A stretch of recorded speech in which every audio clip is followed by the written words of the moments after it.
Hello guys, so happy new year no. So meron ako nakitang ah, coin, coin, crypto ano to, crypto hacks ulit.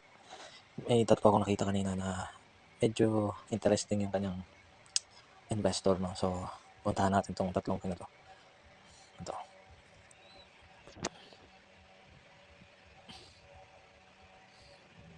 loading lang. So ito guys, itong GBIC no. So ito si ICX, tapos GBIC, itong si ah,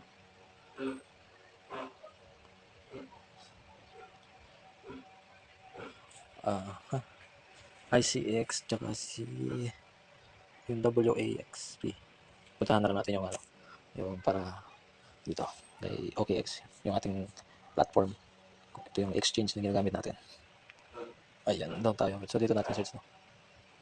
Dito natin kay search WAXP. Ayan.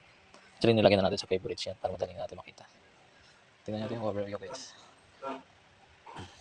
Ito. Ayan. W and GBIC. Tatlo yan ha. Tatlo yung sinabi ko is yung WAXP, ICX. Ito. Tingnan nyo naman yan. Sobrang ayan. Dalawa sila. May GBIC din. Tapos yung makita natin yung XTZ.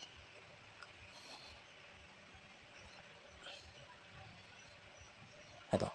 Ito hindi GBIC yung ano natin dito. Ito yung itong Draper Associate.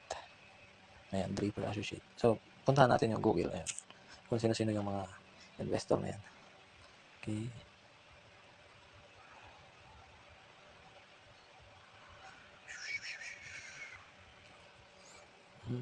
Tingnan natin na GBIC. Crypto. Tingnan. Ayan. So, yun yung logo nila. No? Ayan. So, isa siyang capital portfolio. No? Kita nyo naman guys. So, meron nga silang FTX. Mas mana. May Terra din. May ito Polkadot. Ayan. Tingnan natin yung career. Wala. So, malaking ano to. Malaking investment firm na naglagay ng capital sa crypto na yun. So, may chance na lumago yung crypto na yun. Tapos yung isa pa natin sinerch yung Draper Associate. Ayan. Ito guys, tingnan nyo. Ayan.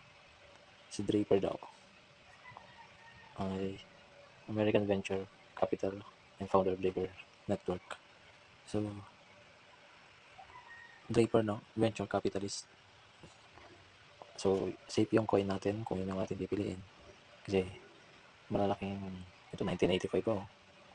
So, subok na yung ano nito. Subok na yung standard nito sa paghahanap ng nilalagyan nila ng pera. No? So, yun yung ano natin is tatlong coin na nakita. Itong si XTX.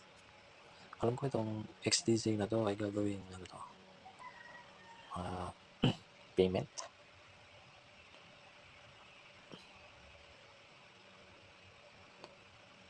Tingnan nyo naman.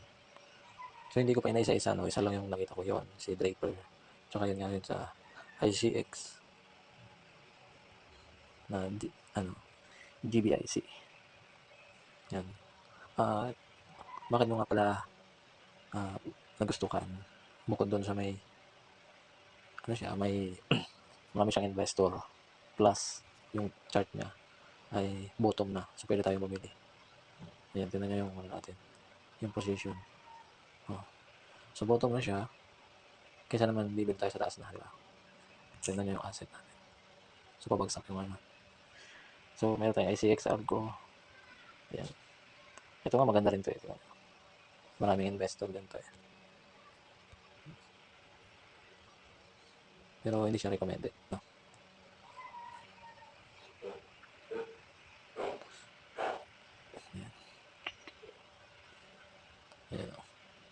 naglagay tayo ng stop loss dyan. Pero tingnan nyo naman yung investor nito guys.